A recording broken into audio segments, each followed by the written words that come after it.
I'm considering opening an account with your digital asset custody. How do I know Anchorage Capital is secure for my portfolio? Well, I'll kind of give you a high level here. They use copper, but it's a derivative of copper that utilizes HSMs. So copper and Fireblocks both use MPC technology, but it's kind of like cloud stuff.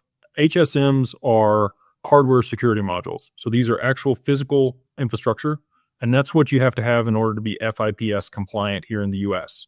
So any large institution that's using electronic transfer, they have to have HSMs. And what they do is they create a wallet address for you. Nobody ever sees those keys.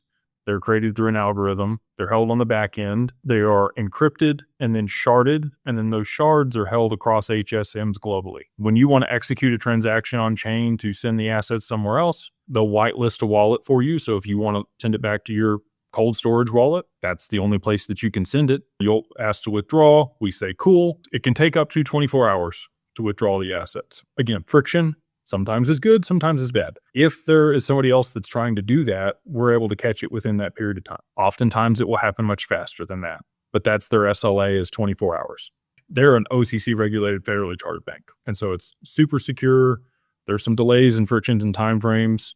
Again, oftentimes to your benefit. If you're trying to move fast on stuff, I understand why it can be a problem, especially if you're used to working in crypto and everything settles real time and it's not an issue. We do it as fast as we can, while verifying that it's you and making sure that everything's kosher and it's not a problem. Anyway, so that's the technology that they use. That's how the key is distributed and logged on the back end. The key actually never all the way comes back together when they pull it back together. It says quantum resistant as any technology that I've seen out there. And BlackRock holds their assets there. So if you were BlackRock, you have the ability to really hold your assets wherever you want, right? Like you're the big dog in the arena. And so for them to hold it at Anchorage, that gives me the warm and fuzzy to hold my assets there. I'm not worried about them being hacked or taken or any of that.